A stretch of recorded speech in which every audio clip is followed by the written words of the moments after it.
Hello mga ka-freshers! Samahan nyo na naman ako for today's video dahil meron na naman tayong pinuturing simpleng putahe.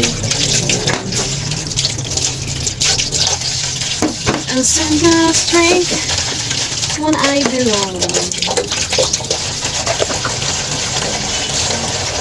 So ayun mga ka-freshers, let's go! Magluluto tayo ng tortang isda.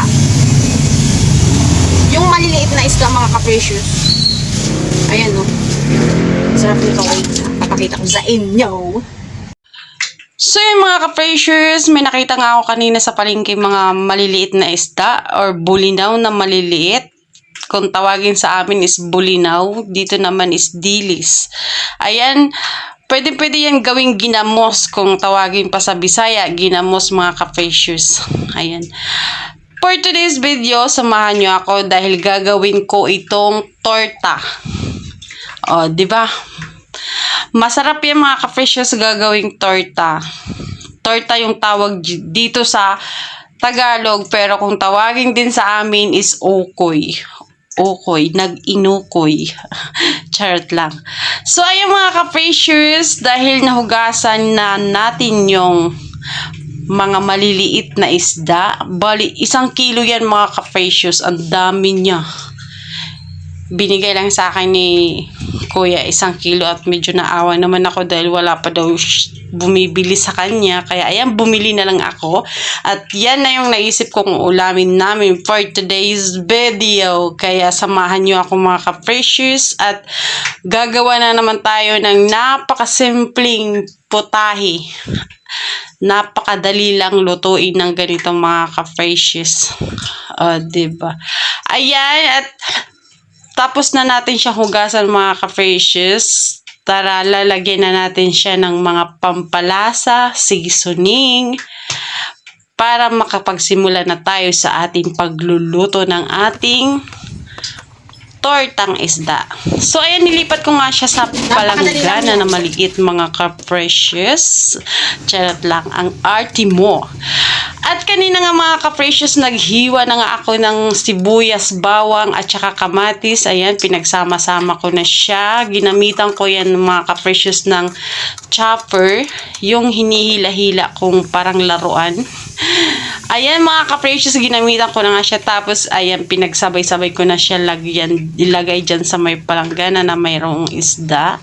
Nilagyan ko na din yan ng mga seasoning, paminta at saka asin. Nilagay ko na lahat mga ka-precious bago ko siya imikos-mikos lahat para isang lagayan lang at isang haluan lang. Napakasimple lang ito mga ka-precious. Kahit kayo, kaya nyo ito lutuin sa inyong bahay or sa inyong kusina.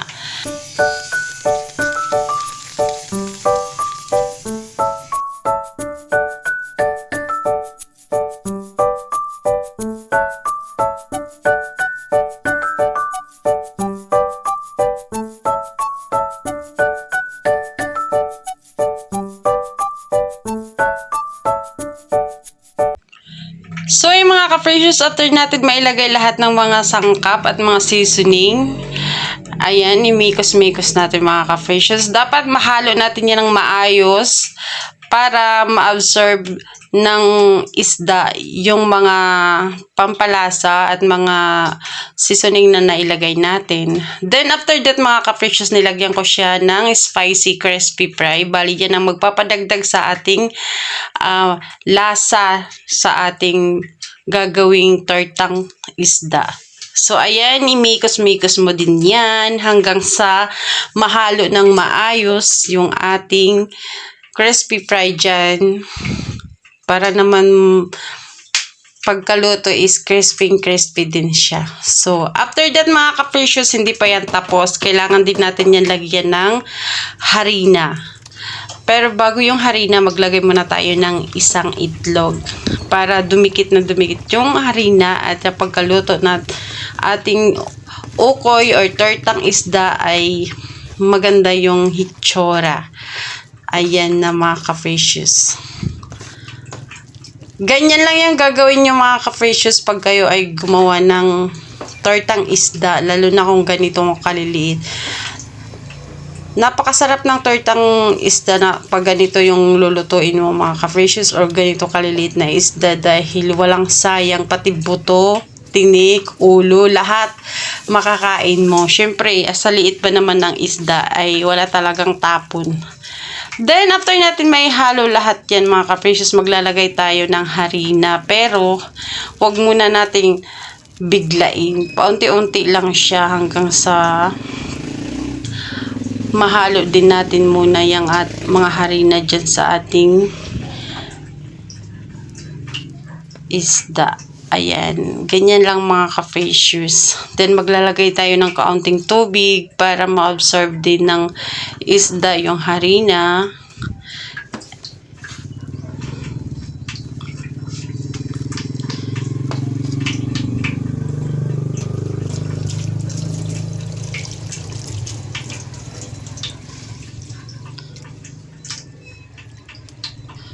So, ayun mga ka-precious, paunti-unti lagyan mo ng tubig para pagka-prito mo is buo siya at hindi maghiwa-hiwalay. Maghiwa-hiwalay katulad ng ex mo, charot lang. Ayan mga ka-precious, nahalo na natin yung harina. Din yung natirang harina, ilagay na natin yan. Ubusin na natin siya dahil kasyang-kasya lang talaga sa kanya dyan yung harina na binili natin.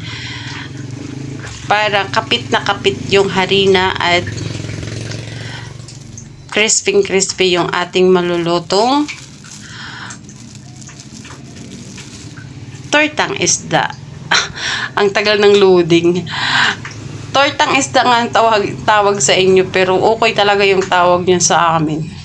At yan ang paboritong ulam doon sa amin at napakadali lang kasi siyang lutuin.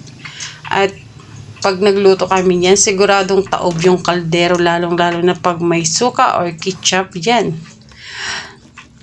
Dahil ang sarap kasi talaga ng ganyang ulam mga ka-precious. Simple lang siya pero nakakataob ng kaldero. So ayun mga ka-precious, after natin yung halu-haluin yung yung harina diyan, ayan, bali na paghalo na natin siya ng maayos. After that mga ka-precious, nagpapainit na ako ng kawali dyan mga ka-precious. Para naman sa pagkatapos natin magmikos-mikos is mantika na lang ang ilalagay natin sa ating kawali para ready to cook na tayo. At anong oras na hindi pa tayo nakapagluto at papasok pa sa shop si boss. Boss-bosabos. Charing! Diba? It's done! Tara, magprito na tayo mga ka-precious. Siguro may naiisip kayong hindi maganda nung nakita nyo yan. Charis! Ayan na mga ka-precious, nagpainit na tayo ng kawali at talagang mas mainit pa yan sa utak nyo. Charot. Dahil mainit na yan, katulad ng kasing init ng mood mo ngayon mga ka-precious, ilagay na natin yung binil nating isang galong mantika. Galon! May nakita ba kayong galon? Charing lang! Then, pagkatapos yung mga ka-precious, dahil mainit na ang ating mantika, kailangan mainit yung mantika bago nyo ilagay mga ka-precious para hindi dumikit yung ating tortang isda. At pag naglagay kayo mga ka-precious, dapat yung manipis lang yung pagkalagay nyo. Dahil kung kakapal ang pangit, hindi siya crispy. Pero nasa sa inyo na rin yan. Sa diskarte nyo na sa paglagay. Minsan kasi yung iba, minadali at tinamad. Pero kung gusto nyo naman maganda at masarap at crispy yung gusto nyo kainin torta, kailangan nyo munang nipisin yung paglalagay dyan sa kawali. Charot. So, ayun mga ka-precious, tara, simulan na natin yung ating paglagay ng ating torta. Dahil sobrang init na at kumukulo na ang ating mantika. So, ayan, dapat manipis lang yung pagkalagay nyo at lalaparin mo lang yan ng katulad ng ganyan mga ka-precious. So, ayan o. Diba? Simple lang. Napakadali lang lutuin. Kahit mga 15 years old, kayang-kaya niya yan lutuin. Basta i-guide nyo lang siya sa kusina. Oh, ganyan lang yung mga ka-precious. Dapat mainit na mainit ang kawali, mantika mga ka-precious. Kahit yung kawali, dapat mainit na mainit. Dahil pag hindi yan mainit at nagmamadali kayo sa sobrang excited nyo magluto, nilagay nyo na agad dyan sa mantika kahit hindi pa mainit, ay very good kayo dyan. Pagkalagay nyo, didikit yan. Hindi tulad ng ganyan, oh. Diba? Hindi dumidikit, ang bilis maluto. Then, hintayin natin yan ng ilang taon mga ka-precious hanggang sa maluto yan at mag-brown na yung kulay niya. Kung gusto nyo talagang crispy siya, dahil ako gusto kong crispy mga ka-precious, pag ganitong ulam, gusto ko yung crispy, sobrang crispy. Gusto ko yung brown na brown talaga siya, yung golden brown na siya para sarap na sarap tayo sa ating pagkain at sa ating kakainin. Kaya hintayin natin siya hanggang sa mag-golden brown mga ka-precious. Then, balikan natin yan mamaya pag luto na.